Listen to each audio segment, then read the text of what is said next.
Let me take John out of Chicago, Illinois. John, thank you for calling and thanks for holding. You're on the air. Hey, Jesse. I've called before, and I actually visited your church when I was in Los Angeles with my daughter. Right on.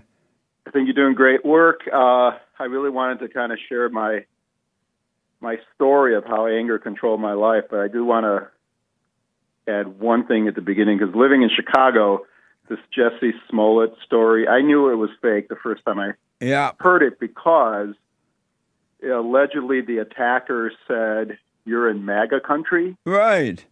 Well, Chicago is not MAGA country. I can think of many Democratic stronghold. Yes, that's right. So he was lying about Illinois, that. Pardon me? He was lying when he said you're in MAGA country. He was lying. Yeah, it's 80% of Chicago votes Democrat. So I knew it was fake when I heard that. But so I wanted to share my story. It really started when, hating my mother growing up. She was a monster, classic. My father was a beta. He was not there for me. So it really, that was the root of it. But yes, the key thing is, I'm in my 60s, and in the 1970s, I got involved with group therapy and personal growth courses and inner development and individual, seeing a therapist and, EST, if you've ever heard of that. And really, they all of those things, those meetings encouraged me to express my feelings. Amazing.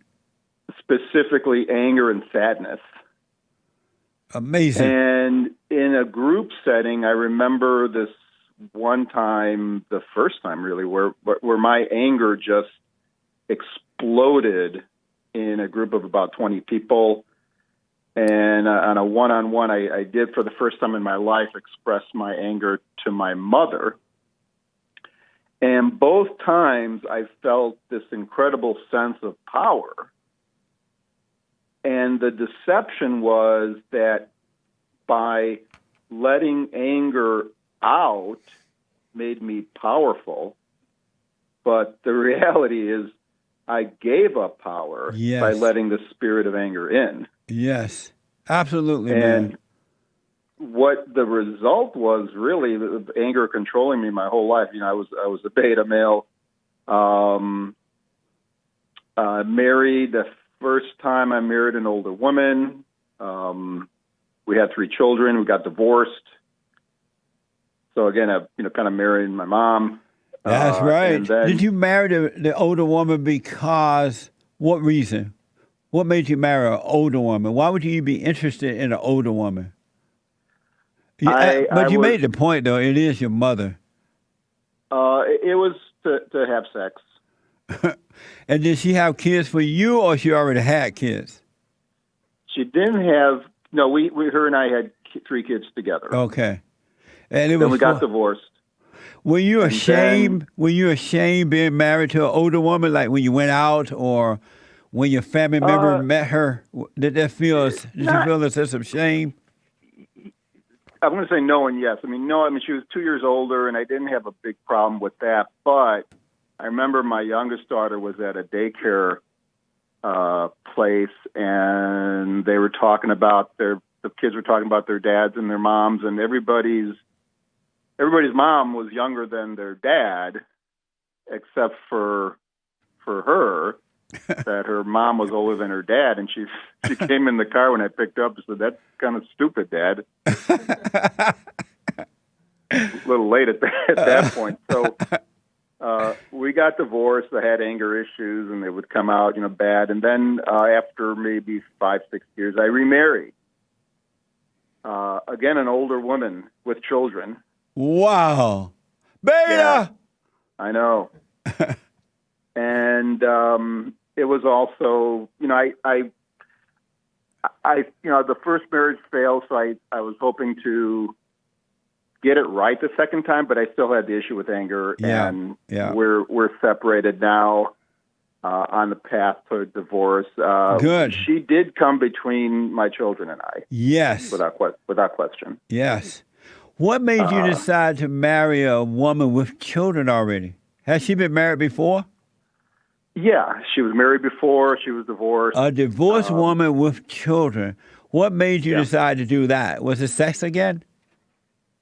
That was a part of it, but we were both in our 50s, and I went online, to with those dating sites. Amazing. Yeah, Beta! classic, right? I know.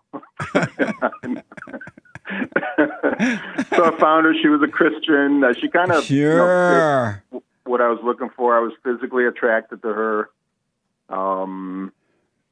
So we got married, hoping to have a blended family of 5 children and us. And as much as I tried, the biggest hurdle was putting her first in front of my biological children. Yep.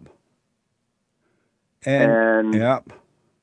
And biblically, you do put, like, even in your order, Jesus, and then the father, and then the mother, and then the children. That works on a first marriage, but on a second marriage, it was a challenge. It really was. Because you're not supposed to be doing that. It's wrong. It doesn't work with a second marriage, especially if the woman has children.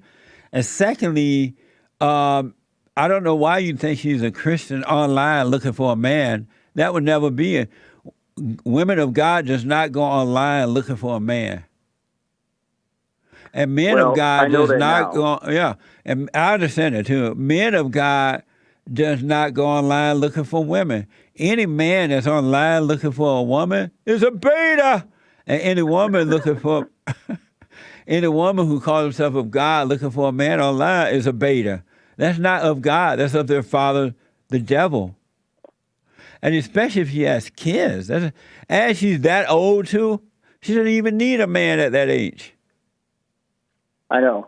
And she, hadn't dated in over, a decade, and kind of was resigned to it. But her friends kind of pushed her into the website. And amazing. I thought it was a marriage put together by God, but looking back, a lot of anger issues. Her first husband, committed adultery multiple times, and she never really, really trusted. Who told you that? She did or he did? She did. Don't believe her. Well, do not believe unless the man tell you what happened.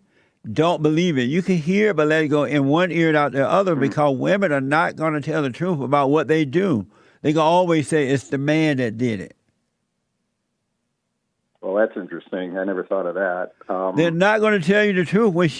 Once you get a divorce from her, and they ask what happened, you're going to be to blame. She's not going to take responsibility.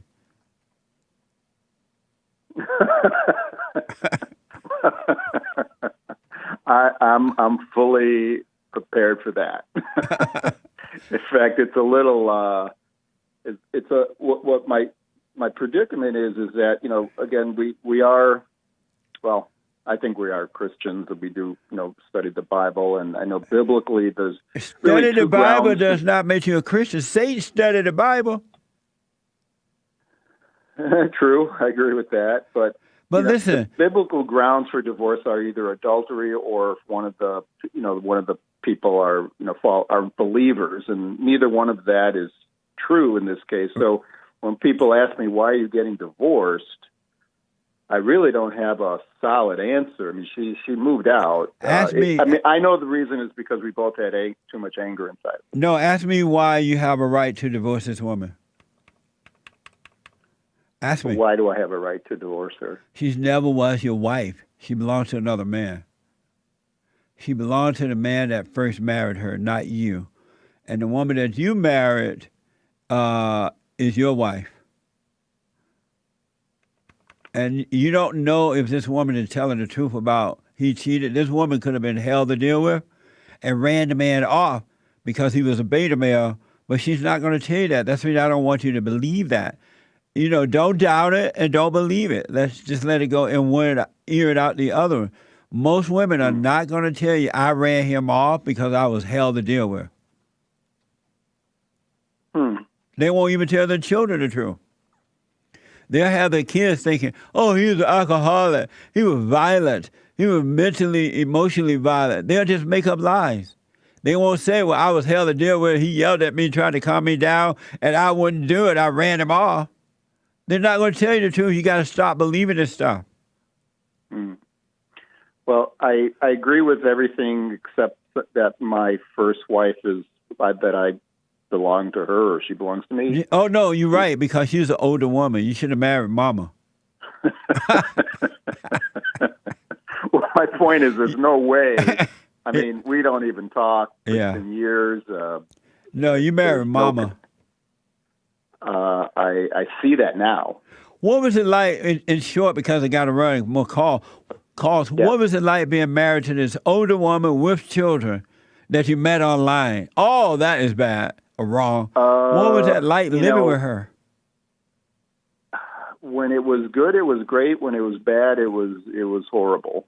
And when it was good, she didn't really love me because she kept a list of wrongs and she was easily offended, and things would be going great, but then I'd say one thing or do something or not do something, and all of a sudden I knew the anger kicked in, and the next 2 weeks or 2 days were horrible. But can you imagine if the first her husband did cheat? Can you imagine what drove him to cheat now that you have lived with her? Well, she said he was a cheater. Of course. Can you see why? I did, at the risk of sounding like I'm a beta male, I did write a short poem for you, 2 lines. Okay, let me hear it. Thank you, Jussie Lee, for helping me to see. Amazing. Amazing. I think you're great, Jussie, truly. Thank you, John. And you're on the right track. But, John, now that you have a daughter, you have kids, right? You don't need, and your kids are young, right? They're in the 20s and okay, 20s, well, really. Leave yourself available to help raise your grandkids. They need granddaddy. Okay. You said that to me when I was in your church that Sunday. I did. Yeah, you don't need to bring any other woman between your kids or your grandkids. You're going to be fine. You have enough babies. Live your life. Become a man of God, and just do the right thing. Not just because you read the scriptures, but because God changed your heart. All right. Mm-hmm. And more to being a Christian than just read the Bible. Anybody read the Bible? Look at all these. Mm-hmm. Look at this woman. I bet you that woman that. The older woman you married with children read the Bible, right? Oh, yeah, every day. Look how much hell came out of her. Wow. All right. You see my point? Yes. And you read the Bible, and you were beta male with her. Yeah. I rest my case. Okay. I love you, Jussie. You too, John. Thanks for calling, buddy. Okay. Amazing.